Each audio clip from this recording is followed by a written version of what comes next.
এক হিন্দু গতকাল কোরআন শরীফ কিনে ছিঁড়ে পায়ের নিচে দেওয়া শুরু করছে। থেকে আমাদের দাবি থাকবে, যার পায়ের নিচে কোরআন দিতে পারে তার বাংলার জমিনে বেঁচে থাকার কোনো অধিকার নাই। আসসালামু আলাইকুম ওয়া রাহমাতুল্লাহি ওয়া বারাকাতুহু। যারা আমার এই ভিডিওটি দেখছেন দেশে ও প্রবাসে সবাইকে আন্তরিক মোবারকবাদ। দর্শক শ্রোতা, ইতিমধ্যে দেখে ফেলেছেন নর্থ সাউথ বিশ্ববিদ্যালয় পরপূর্ব নাম এক যুবক, তিনি আমাদের পবিত্র কোরআন শরীফকে পায়ের নিচে রেখে পারাচ্ছে এবং কি বলছে যে আমার জিনিস আমি পারাবো। আসলে কারো ধর্মীয় অনুভূতিতে আঘাত করা এটা কখনোই কোনো ধর্মই এটা মানে না। কিন্তু যারা এই ধরনের কাজ করে, জঘন্য কাজ করে, সে বৌদ্ধ খ্রিস্টান যাই হোক না কেন, আসলে তাদের চরিত্র কখনোই ভালো হতে পারে না। তারা ধর্মীয় দাঙ্গা লাগানোর জন্য তারা এই ধরনের কাজ করে, আরেকজনের ধর্মকে আঘাত করে। দর্শক শ্রোতা, আসলে যিনি এই কাজটা করেছেন অপূর্ব পাল, তাকে কঠিন শাস্তি দেওয়ার আহ্বান জানিয়ে আপনারা প্রতিবাদ জানান। এবং কি এই বিষয় নিয়ে হাসান আল আজহারি সাহেব তিনি মুখ খুলেছেন, কি বলেছেন চলুন সেই ভিডিওটি দেখে আসি। বাংলাদেশে মুসলমান কম না বেশি? বেশি। আমাদের হিন্দু বৌদ্ধ ওনারা কি কম, কিন্তু বাংলাদেশের কোন মুসলমান গীতা ত্রিপটক পায়ের নিচে দিছে? দিবে?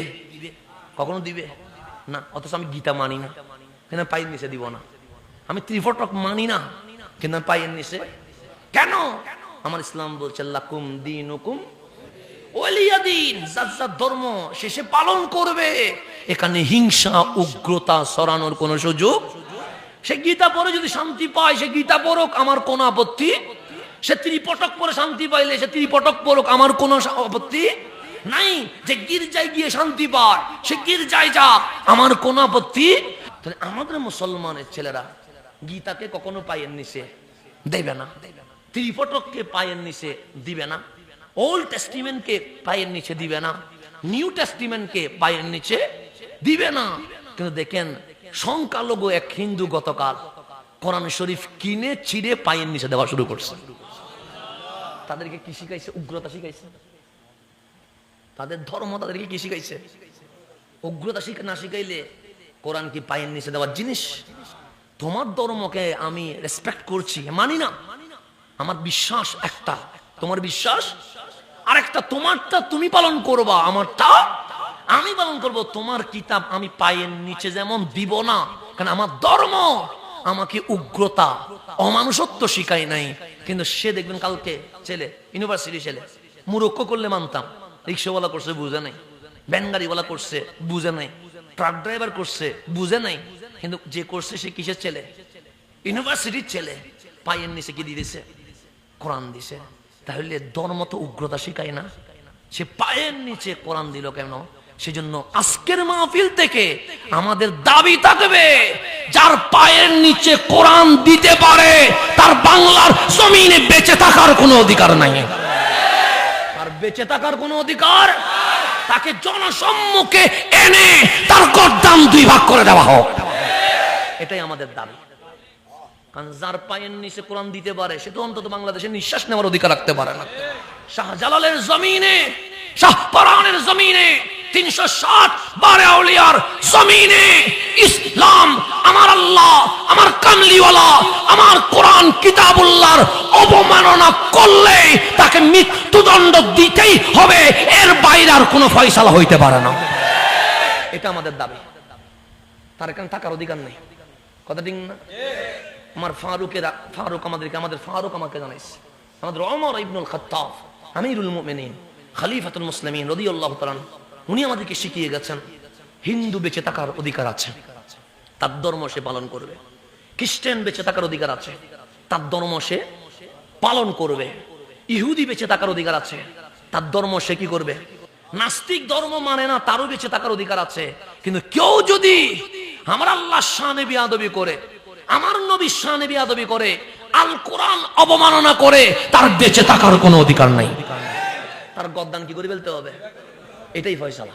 এর বাইরে যাওয়ার কোনো সুযোগ নাই। তুমি বেঁচে থাকার অধিকার আছে, তোমার ধর্ম তুমি পালন করবা, আমার ধর্ম আমি পালন করব। তোমাকে আমি আঘাত দিব না, তুমি আমাকে আঘাত দিবা। তো সংখ্যাগরিষ্ঠ বাংলাদেশে আমরা তো এত উদারতা দেখাইছি, সেটা বলার অপেক্ষা রাখে না। 28 তারিখ থেকে 2 তারিখ পর্যন্ত পূজা, কথা ঠিক না? এই পূজার সময়ে আমার যতগুলো মাহফিল পূজা মণ্ডপের পাশে ছিল, সমস্ত মাহফিল ক্যান্সেল করা হয়েছে। কেন? আমি বলছি আমি মাহফিল করতে পারবো, তার পূজা তো প্রতিদিন করতে পারবে না, আমরা ছেড়ে দিয়েছি, না মাহফিল পূজা মণ্ডপের পাশে করব না। কেন? সে আজকে করুক না, আর 2 দিন পরে না হয় আমি এসে কি করব, মাহফিল করব।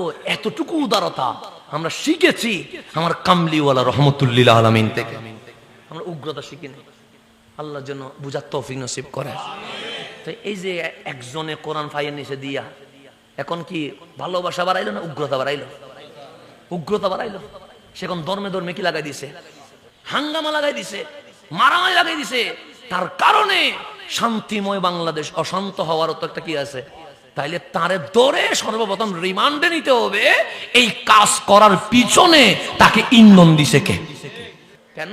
যার পায়ের নিচে কোরআন যায় তার এই বাংলাদেশে থাকার কোনো অধিকার নাই, তার কোনো ক্ষমা নাই। ক্ষমা তো তাকে করব যে উগ্রতার বিরুদ্ধে কথা বলে, যে উগ্রতা দেখায়, তার কোনো কি হতে পারে না, ক্ষমা হইতে পারে না। আল্লাহ যেন বুঝার তৌফিক নসিব করে। দর্শক শ্রোতা, আপনারা দেখতে পেয়েছেন হাসান আল আজহারী সাহেব, তিনি খুব সুন্দর বয়ান দিয়েছেন। এই অপূর্ব পালকে কঠিনভাবে জবাব দিয়েছেন এবং কি তার শাস্তি কি হওয়া উচিত এবং কি তার শাস্তির দাবি জানিয়েছেন। যারা ধর্মীয় দাঙ্গা লাগায়, অন্য ধর্মের উপরে আঘাত করে, এই বর্তমান কয়েকদিন আগে বাংলাদেশে দুর্গাপূজা চলে গেছে, সেখানে কোনো মুসলিম যা আঘাত করেনি, সেখানে ভাঙচুর চালায়নি, কারো ধর্মের উপরে নির্যাতন করেনি, কিন্তু মুসলিমরা যা গিয়ে সেখানে আরো পাহারা দিছে। কিন্তু আজকে আমাদের পবিত্র গ্রন্থ কোরআন শরীফকে নিয়ে তারা হাসি রহস্য করছে এবং কি তারা এই ধরনের কাজ করছে, একটা একটা করে পেজ ছিঁড়ে ফেলছে এবং কি পার নিচে নিয়ে পারাচ্ছে। আসলে এই ধরনের মানুষকে কঠিন শাস্তি দেওয়ার দাবি জানাচ্ছি। তবে আজকের এই ভিডিওটি এ পর্যন্ত। ভিডিওটি ভালো লাগলে অবশ্যই লাইক কমেন্ট শেয়ার করবেন এবং কি চ্যানেলটি সাবস্ক্রাইব করবেন। আল্লাহ হাফেজ।